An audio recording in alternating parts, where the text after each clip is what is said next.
Let's see what's happening on the front page of our newspaper. Starting off here in Lagos, Nigeria, let's look at what's happening on the front page of the newspaper, The Punch.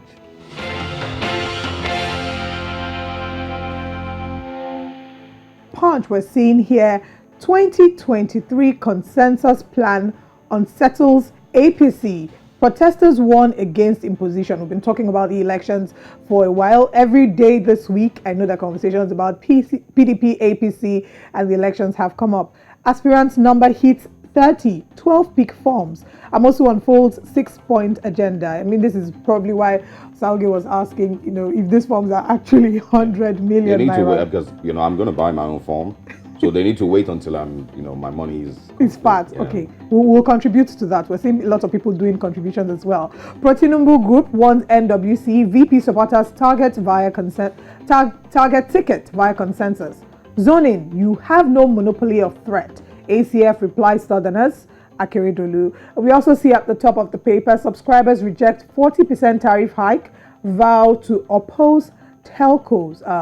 That's an interesting one. We need go into the streets of Lagos to ask a few people what they thought about that. Hopefully we'll bring that to you before the end of the show today. Nigeria, 9 others account for 75% global gas flaring. And this was said by the World Bank. If you want the details on that, it's on page 23. Also, there's a story here that's caught my eye. It's on pages 4 and 5. Lebanese detained for crushing Lagos woman.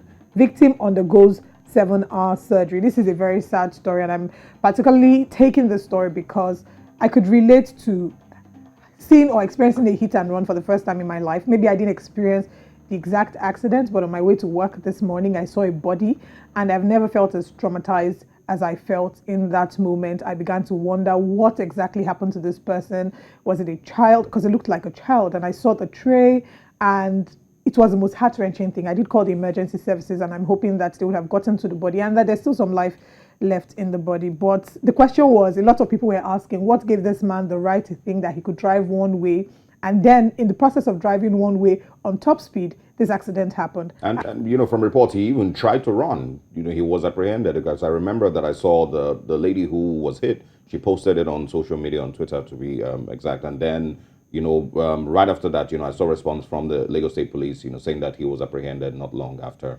the incident happened. That's so sad.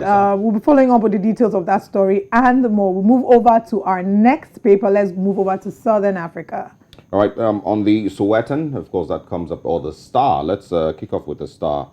It says here, Ruto still ahead. Raila closes gap, says a survey.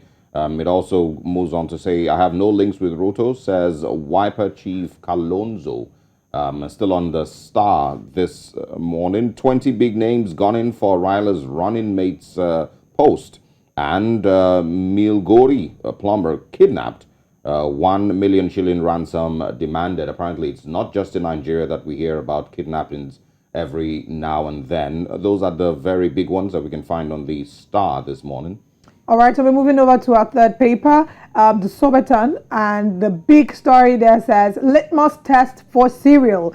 We can see here the sub-stories underneath that one. It says, this weekend's ANC election in Eastern Cape will help gauge the strength of Ramaphosa's bid to win a second term as president of the ruling party.